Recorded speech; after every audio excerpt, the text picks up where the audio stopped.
In a gleaming conference hall in Paris, surrounded by the world's most powerful nations, Ghana's president did something that shocked diplomats and caught international media completely off guard.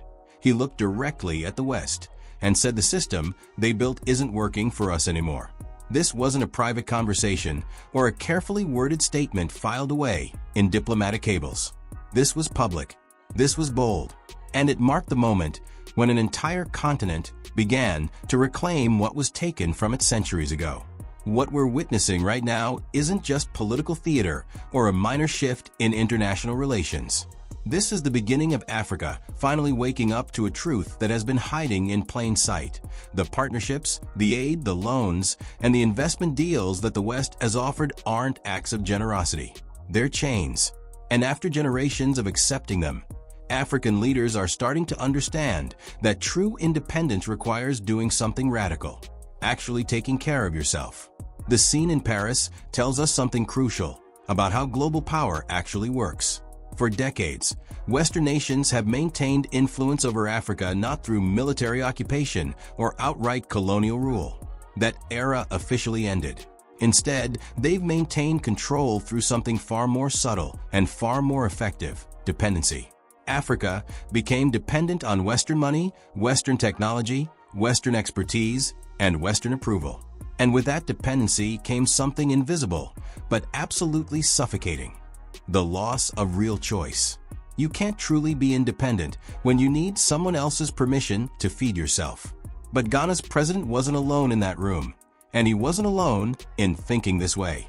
His words echoed something that had been growing louder across the continent, something that had started in neighboring Burkina Faso, a country that had already broken ranks with France, demanded its military forces leave, and begun charting its own course. The president of Ghana, standing in one of the Western world's greatest cities, adopted that same defiant stance. He didn't apologize for rejecting the old model. He didn't soften his words with diplomatic language. He simply said, "We're done playing by your rules." This moment represents something far larger than one speech or one president. It's the crystallization of a decades-long frustration that's finally reaching a critical mass. African nations have been told repeatedly that they need the West to develop, to prosper, to achieve stability. They've been offered loans with conditions attached, conditions that benefit Western corporations far more than they benefit African citizens. They've been presented with aid packages that come with strings that limit their sovereignty. They've been encouraged to export their raw materials and import finished goods, a relationship that guarantees they'll always be poorer and always be dependent. The system wasn't designed by accident. It was built with purpose and precision. After formal colonialism ended, Western powers realized something essential. You don't need to occupy a country to control it. You can control it through economics. You can control it through debt. You can control it through the very institutions that are supposed to help it develop. The International Monetary Fund, the World Bank, structural adjustment programs. These aren't neutral tools.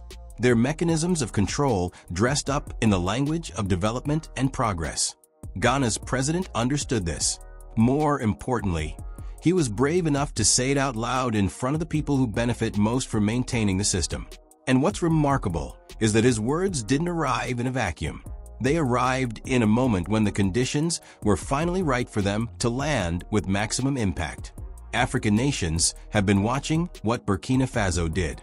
They've been watching how smaller countries have resisted, how some have turned to alternative partnerships with nations like Russia and China, how some have decided that imperfect partnerships with anyone are better than continuing with partners who've never truly wanted them to succeed. Here's where things get interesting. And this is where the real story begins to unfold in ways that challenge everything Western nations have built their African policy around. The success or failure of this continental awakening won't be determined in conference rooms or at diplomatic summits. It won't be decided by speeches, however powerful. It will be decided in fields.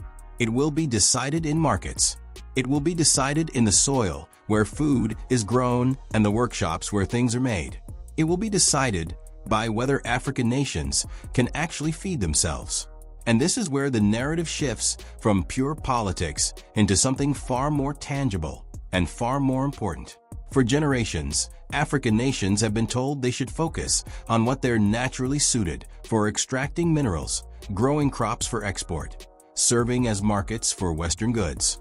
They've been discouraged from building their own manufacturing. They've been kept dependent on imported food, even in countries with some of the richest agricultural land on Earth. This wasn't incompetence. This wasn't a natural outcome of geography or culture. This was deliberate policy, implemented through economic pressure and institutional control. The moment Ghana's president stood up and challenged the system, he was really challenging something very specific: the assumption that Africa should remain the resource extraction wing of the global economy forever. He was saying, and many other African leaders are now saying, that the real path to independence isn't found in better terms for exporting diamonds and oil. It's found in feeding your own people. It's found in building your own factories.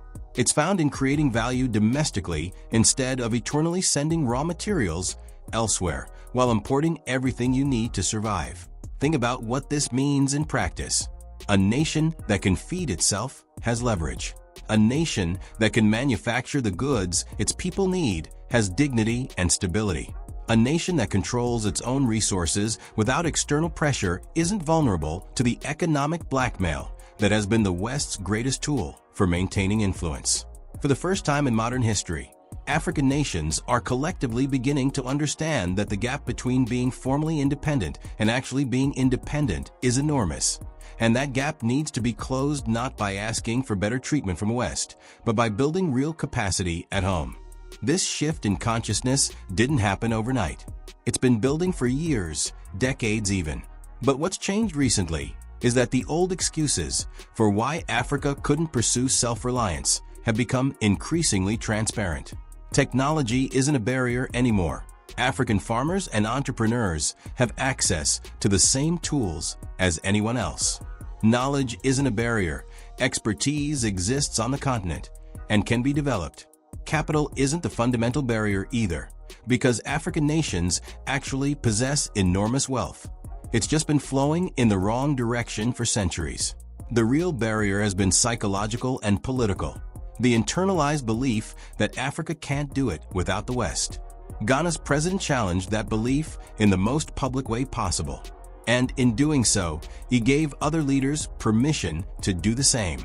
This is significant because for decades, any African leader who got too ambitious about rejecting Western dominance risked economic sanctions, loss of investment, political isolation, or worse.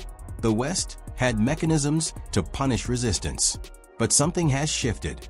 When Burkina Faso kicked out France, the sky didn't fall. When other nations reduced their reliance on Western aid, they survived.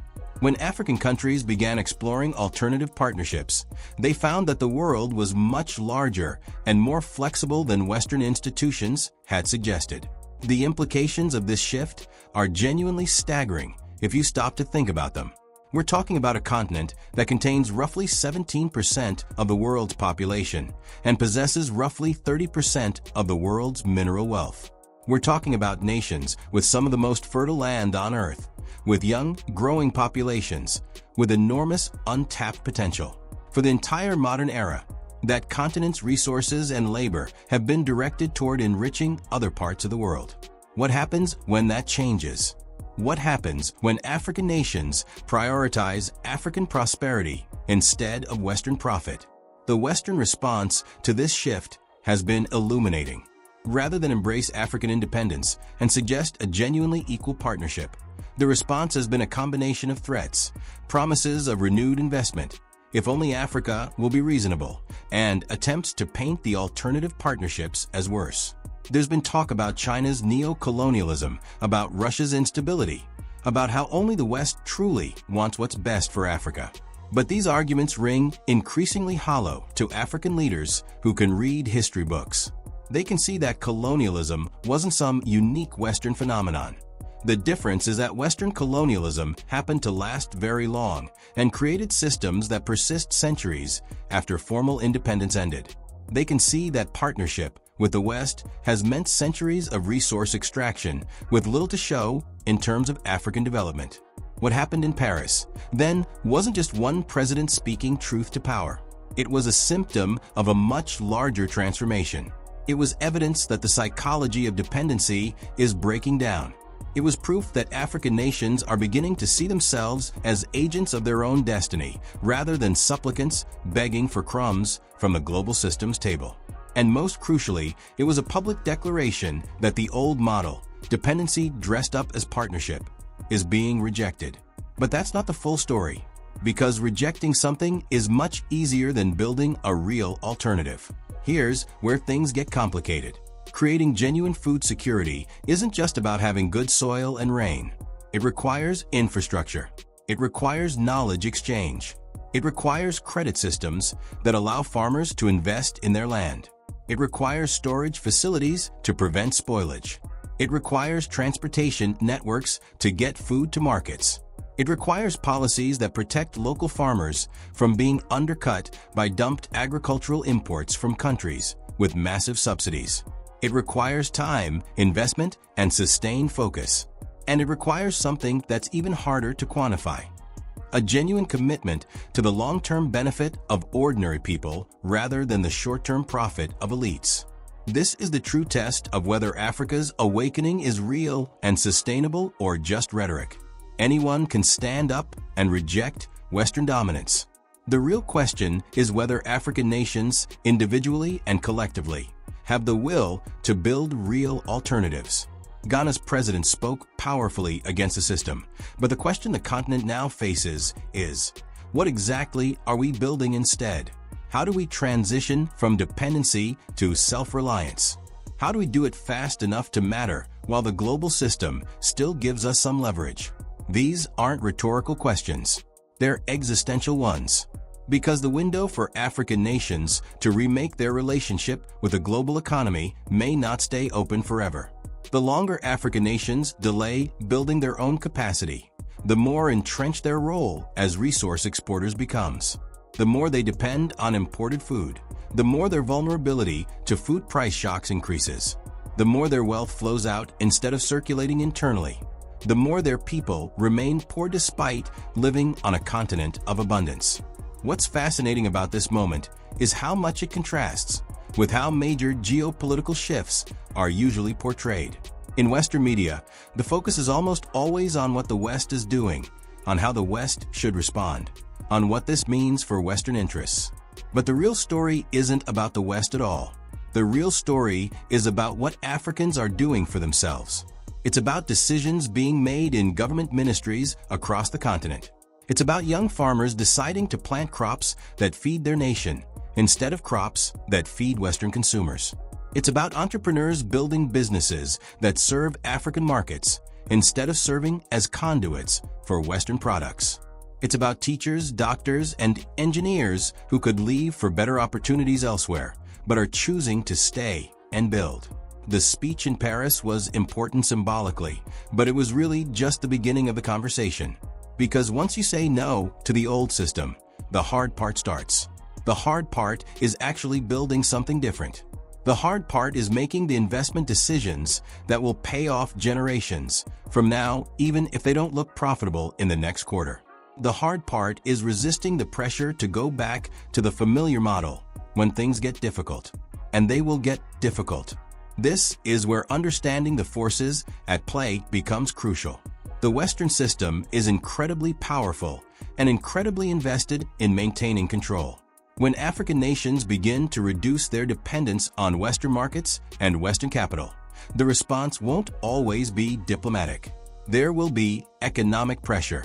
There will be political pressure. There will be attempts to create divisions between African nations, to co-opt their elites, to make the costs of independence feel too high. But here's what's different this time compared to previous attempts at African liberation and self-reliance. The world is smaller now. Information travels faster.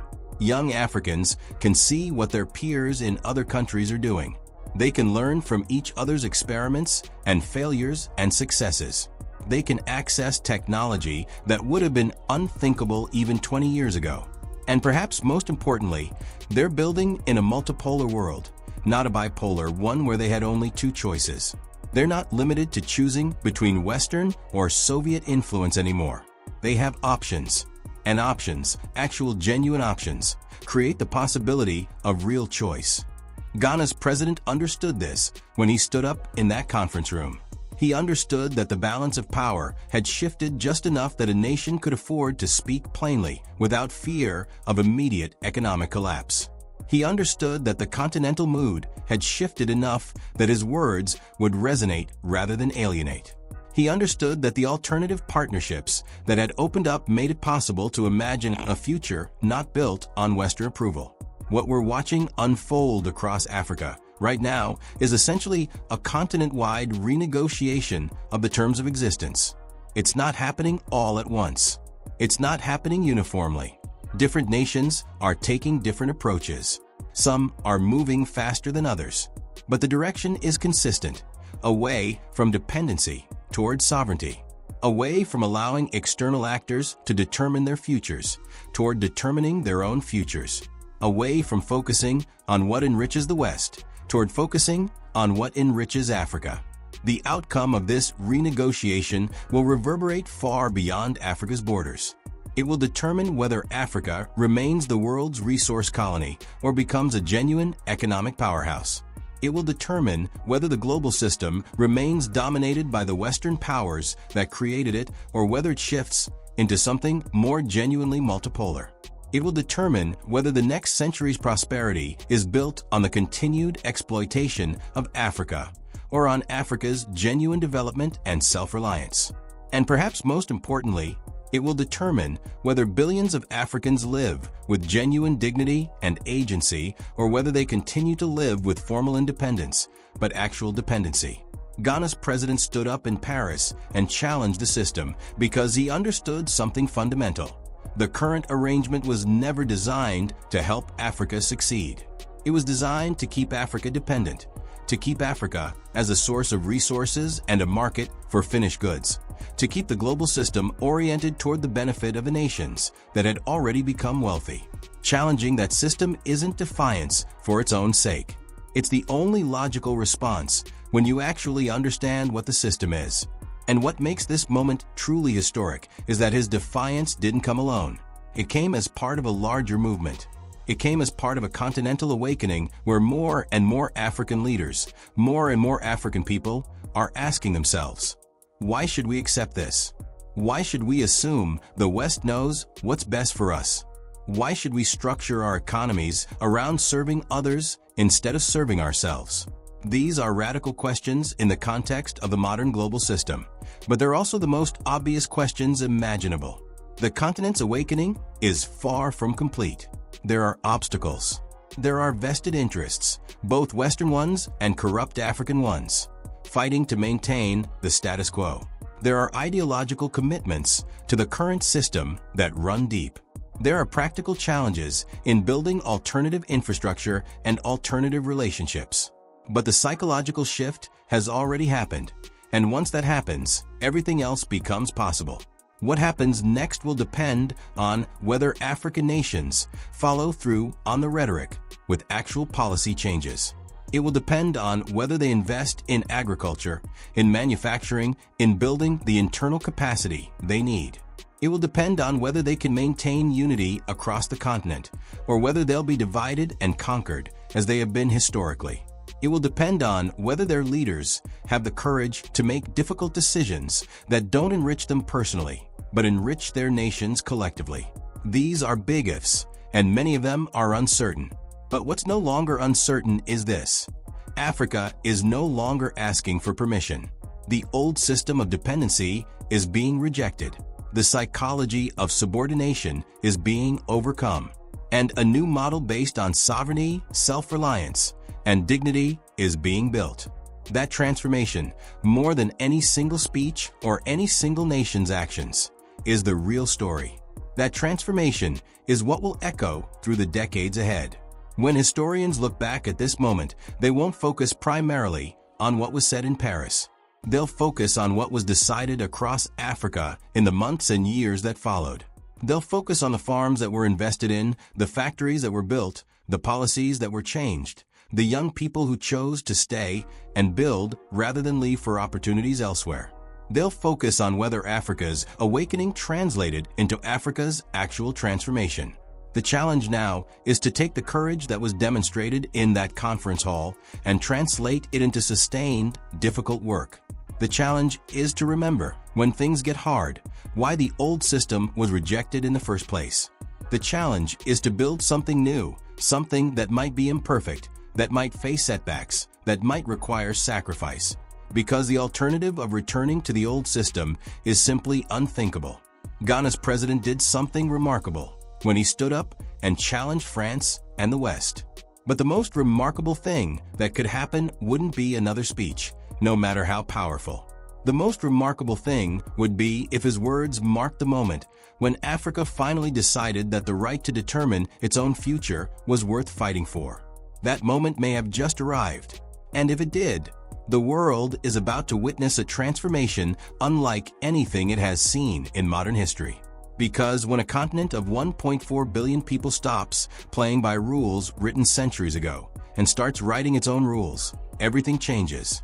The only question is whether African nations have the courage, the vision, and the commitment to see it through. Based on what happened in Paris, it seems that question finally has an answer. Yes.